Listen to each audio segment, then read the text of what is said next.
প্রিয় দর্শক, কেমন আছেন সবাই? আশা করি সবাই ভালো আছেন। দেশ এবং দেশের বাইরে থেকে এই মুহূর্তে যারা আমাদের এই প্রতিবেদনটি দেখছেন তাদের সবাইকে জানাই আরএসকে টিভির পক্ষ থেকে প্রীতি ও শুভেচ্ছা। দর্শক, চিন্তা করুন আমরা কোথায় আছি। ঢাকা মিরপুর চিড়িয়াখানার কবুতর খামারে রয়েছি। দর্শক, একবার ভাবুন কবুতর কোথায় আছে এবং আমরা কোথায় এসে হাজির হয়েছি আপনাদের দেখানোর জন্য যে কবুতর কোথায় কোথায় পালন করা হয়। যদিও এটা দর্শকদের জন্য বা দর্শনার্থীদের জন্য উন্মুক্ত বা এখান থেকে সবাই দেখতে পারে, কিন্তু এটাও তো কবুতর পালনই। ভিতরে যেহেতু ঘর রয়েছে, অবশ্যই কবুতর এখানে পালন করা হচ্ছে এবং কবুতর বৃদ্ধি পাচ্ছে। দর্শক, আমরা কিন্তু সারা বাংলাদেশ ঘুরে কবুতর খামারগুলো আপনাদের দেখানোর ওয়াদা করেছি বা কথা দিয়েছি। সেই সুবাদে আমরা যেহেতু মিরপুর হাটে এসে প্রতিবেদন করেছি, সেটা খুব তাড়াতাড়ি হয়তো পেয়ে যাবেন বা দেখেছেন।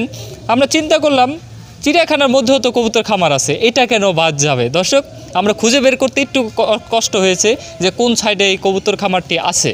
ভিতরে দেখুন দর্শক, কিছু কিছু জাতের কবুতর আছে, যেখানে দেখতে পাচ্ছি কিছু গিরিবাজ আছে, তারপরে রেসার একটু বেশি, এখানে রেসার কবুতর রাখা আছে, তার দেশি কয়েকটা দেখতেছে। আর ভিতরেও কিন্তু সেই ভালোবাসার কবুতর এবং ঝুরি পদ্ধতি ব্যবহার করা হয়েছে। আপনারা কিন্তু ভিতরে দেখতে পাচ্ছেন ক্যারেটে কিন্তু কবুতর ঝুড়িতেই পালন করা হচ্ছে, ঝুড়ি ক্যারেটে।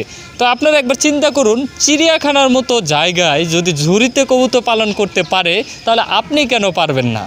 দর্শক, আমরা আসলে আসলাম যে কবুতর যারা ভালোবাসেন তারা অবশ্যই এই প্রতিবেদনটা দেখবেন জানি, কারণ এত ভালোবাসার জিনিস এখানেও যা পালন করা হচ্ছে। যদিও এটা পালনের উদ্দেশ্য না দর্শক, এটা হচ্ছে সম্পূর্ণ দেখানোর জন্য দর্শকদের বা যারা দর্শনার্থী যারা টিকিট কেটে আসে মিরপুর চিড়িয়াখানায় তাদের দেখানোর জন্য। এটা অনেকটুকু এরিয়া নিয়ে কিন্তু তাদের যথেষ্ট ডানা ঝাপটানোর ব্যবস্থা করে দেওয়া হয়েছে এবং ভিতরে মনে হচ্ছে বাচ্চাও আছে। যদিও এটা সরকারি এবং মানে এখানে গুরুত্বপূর্ণ একটা জায়গা, এখানে তো আর ঢুকে দেখানো যাবে না, বাইরে থেকে যতদূর দেখানো যায় আমরা চেষ্টা করতেছি আপনাদের দেখানোর। দর্শক, আসলে এখানে এত ভালো পরিবেশ করে দেওয়া হয়েছে কবুতরকে। এখানে দেখতে পাচ্ছেন আপনারা সুন্দর একটা সুইমিং পুল তৈরি করে দেওয়া হয়েছে তাদের গোসল এবং পানি খাওয়ানোর জন্য। আর ভিতরে কিন্তু আমরা যে গ্রাম বাংলায় ব্যবহার করি খাওয়ানোর যে পট, আপনারা কিন্তু ওই যে খয়েরি কালারের পটগুলো দেখতে পাচ্ছেন এবং সম্পূর্ণ কিন্তু গ্রামীণ পরিবেশে এই খামারটি তৈরি করা হয়েছে। এখানে আসলে কবুতরও যে একটা পালনযোগ্য পাখি বা ব্যবসা সফল পাখি, এখানে আসলে আরেকটু প্রমাণ হয় যে এটা এখানে প্রদর্শনী করা হয়েছে। মিরপুর জাতীয় চিড়িয়াখানার মতো জায়গায় যে কবুতর স্থান পেয়েছে, এটাই কিন্তু আসলে বড় ব্যাপার। আর এখানেও কিন্তু বরাবরের মতোই গ্রামগঞ্জে বা বেশিরভাগ কবুতর খামারে যেগুলো দেখে থাকি আমরা, কাঠের ঘর দেওয়া হয়েছে। পাশাপাশি কিন্তু সেই পরিচিত ক্যারেট আপনারা দেখতে পাচ্ছেন, যেটা নিয়ে আমি অনেক দিন ধরে আপনাদের বলতেছি যে যারা নতুন শুরু করবেন তারা কিন্তু এই ক্যারেট পদ্ধতিতে কবুতর পালনটা শুরু করতে পারেন। আর এটা অনেকটুকু জায়গা দেওয়া হয়েছে কবুতরের জন্য, যেন তারা সঠিকভাবে এখানে যাতায়াত করতে পারে, উড়াউড়ি করতে পারে। দর্শক, আপনারা দেখুন কবুতরগুলো কিন্তু কি সুন্দর চঞ্চল, আর এখানে ফ্রেশ পানি দেওয়ার ব্যবস্থা থাকে।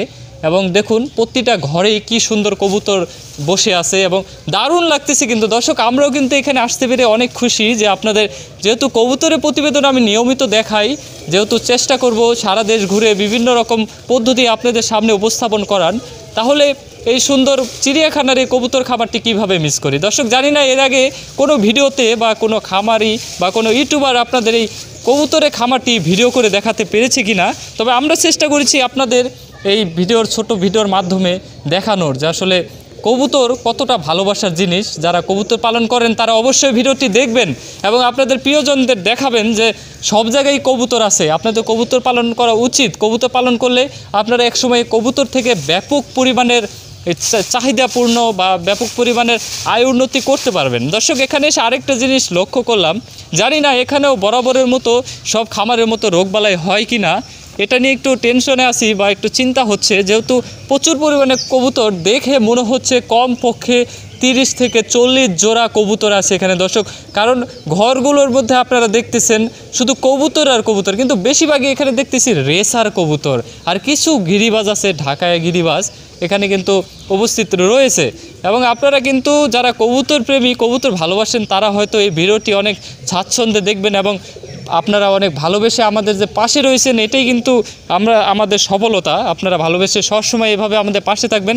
এই চিড়িয়াখানায় দেখানোর মতো অনেক পশু পাখি আছে, যেহেতু কৃষি নিয়ে কাজ করি আমরা চেষ্টা করতেছি যে চিড়িয়াখানার শুধু কবুতরটা আপনাদের দেখানো। তো দর্শক, আমাদের এই ক্ষুদ্র আয়োজন আপনাদের কেমন লাগলো? আমরা চেষ্টা করি সবসময় গ্রামগঞ্জে এবং শহরে গিয়ে কবুতর পালন পদ্ধতি সম্পর্কে আপনাদের ধারণা দেওয়ার, কিন্তু ঢাকার মতো জায়গায় জাতীয় চিড়িয়াখানায় যে কবুতর পালন হচ্ছে এটা দেখে অবশ্যই আপনারা খুশি হয়েছেন, বা এখানে প্রদর্শনীর জন্য কবুতর রাখা হয়েছে, কিছু রেসার এবং গিরিবাজ কবুতর। দর্শক, আমরা চেষ্টা করেছি শুধু এখানকার যে পরিবেশ সেটা আপনাদের সামনে তুলে ধরা। যারা ঢাকা থেকে আপনারা আমাদের দেখছেন তাদেরকে অনেক ধন্যবাদ, এবং সারা দেশ থেকে যারা আমাদের দেখেন তাদেরকে অনেক ধন্যবাদ জানিয়ে বিদায় নিচ্ছি। ক্যামেরাম্যান তারিককে নিয়ে আমি মুকুল কুরুশ, ঢাকা মিরপুর চিড়িয়াখানা। আল্লাহ হাফেজ।